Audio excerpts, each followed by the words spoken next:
ನಮಸ್ತೆ ಸ್ನೇಹಿತರೆ. ಸೊ ಇವತ್ತು ನಾನು ನಿಮಗೆ ತರಕಾರಿದು ಟೈಮ್ ಲೈನ್ಸನ್ನ ಹೇಳ್ತೀನಿ. ಇದು ಒಂದು ಇಂಪಾರ್ಟೆಂಟ್ ವಿಷಯ ಅಂತ ಅನಿಸುತ್ತೆ, ಯಾಕಂದರೆ ಯಾವ ತರಕಾರಿ ಗಿಡ ಎಷ್ಟು ದಿನ ತೊಗೊಳುತ್ತೆ ಅದು ತಿಳ್ಕೊಳ್ಳೋದು ತುಂಬ ಇಂಪಾರ್ಟೆಂಟು. ಸೊ ನಾನು ಶುರು ಮಾಡಿದಾಗ ನನಗೆ ಗೊತ್ತಿಲ್ಲ, ಯಾಕಂದರೆ ಇವಾಗ ನಾವೆಲ್ಲ ಸಿಟಿನಲ್ಲಿ ಫಾಸ್ಟ್ ಪೇಸ್ ಲೈಫ್ ಲೀಡ್ ಮಾಡ್ತಿರ್ತೀವಿ, ಇನ್ಸ್ಟೆಂಟಲ್ಲಿ ಸಿಕ್ಬಿಡುತ್ತೆ ನಮಗೆ. ಸೊ ನಾನು ಫಾರ್ಮಿಂಗ್ ಶುರು ಮಾಡಿದಾಗ ಒಂದು ಬೀಜ ಹಾಕಿದ್ನಲ್ವ, ಅದಾದಮೇಲೆ ಅಟ್ಲೀಸ್ಟ್ ಒಂದು 3 ಡೇಸು ಇಲ್ಲಾಂದರೆ 1 ವಾರ 2 ವಾರನಾದರೂ ತೊಗೊಳುತ್ತೆ ಅದರದ್ದು ಔಟ್ಪುಟ್ ಬರೋಕ್ಕೆ ಸ್ಟಾರ್ಟ್ ಆಗೋಕ್ಕೆ, ಅಂದರೆ ಗಿಡ ಬೆಳೆಯೋದು ನೋಡೋಕ್ಕೆ. ಸೊ ಇದು ನನಗೆ ಗೊತ್ತಿರಲಿಲ್ಲ, ಅಂದರೆ ಇಷ್ಟು ಟೈಮ್ ತೊಗೊಳುತ್ತೆ ಅಂತ ಹೇಳಿಬಿಟ್ಟು ಏನು ಕರೆಕ್ಟಾಗಿ ಹಾಕಿದ್ದೀನೋ ಇಲ್ವೋ ಅಂತ ತಿಳ್ಕೊಬೇಕಿತ್ತು. ಸೊ ಫುಲ್ ಟೆನ್ಷನ್ ಆಗಿಬಿಟ್ಟಿದೆ ಸ್ಟಾರ್ಟಿಂಗಲ್ಲಿ. ಆಮೇಲೆ ಗೊತ್ತಾಯಿತು, okay this is time consuming process, ಆಮೇಲೆ ಇಷ್ಟು ದಿನ ತೊಗೊಳುತ್ತೆ. ಆ್ಯಂಡ್ ಅದರಲ್ಲಿ ಯಾವ ತರಕಾರಿ ಎಷ್ಟು ದಿನ ತೊಗೊಳುತ್ತೆ ಅನ್ನೋದು ತಿಳ್ಕೊಳ್ಳೋದು ತುಂಬ ಇಂಪಾರ್ಟೆಂಟ್. ಯಾಕಂದರೆ ನಮಗೆ ರೆಗ್ಯುಲರಾಗಿ ತರಕಾರಿಗಳು ಬರ್ತಿರ್ಬೇಕಂತ ಹೇಳಿದ್ರೆ ಬ್ಯಾಕಪ್ ಥರ ರೆಡಿಗೆ ಇಟ್ಕೋಬೇಕು.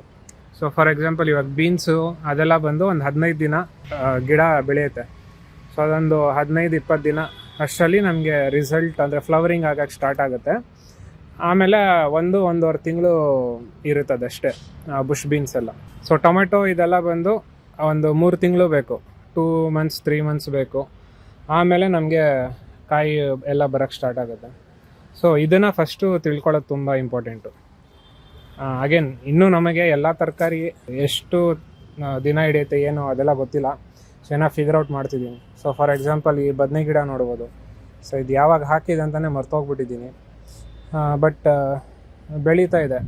ಯಾವಾಗ ಬರುತ್ತೆ ಅಂತ ಗೊತ್ತಿಲ್ಲ. ಸೊ ನೀವು ಶುರು ಮಾಡಿದಾಗ ಒಂದೊಂದೇ ತರಕಾರಿದು ಬೀಜಗಳನ್ನ ಹಾಕಿ ಗಿಡದು ಟೈಮ್ ಲೈನ್ಸ್ನ ನೋಟ್ ಡೌನ್ ಮಾಡ್ಕೊಳ್ಳಿ, ಫಸ್ಟ್ ಟೈಮ್ ಶುರು ಮಾಡ್ತಿರೋರು. ಸೊ ಆವಾಗ ನಿಮ್ಗೊಂದು ಐಡಿಯಾ ಬರುತ್ತೆ. ಇಲ್ಲಿ ನೋಡ್ತಿರ್ಬೋದು ಸಾಕಷ್ಟು ಗಿಡಗಳೆಲ್ಲ ಇದೆ. ಸೊ ನೆಕ್ಸ್ಟ್ ವಿಡಿಯೋದ ನಾನು ಒಂದೊಂದು ಗಿಡದಲ್ಲಿ ಏನೇನಿದೆ ಅಂತ ನೋಡ್ಕೊಂಡು ಹೋಗೋಣ. ಹಾಗೆಯೇ ನನಗೂ ಕೂಡ ಡಾಕ್ಯುಮೆಂಟೇಷನ್ ಥರ ಆಗುತ್ತೆ.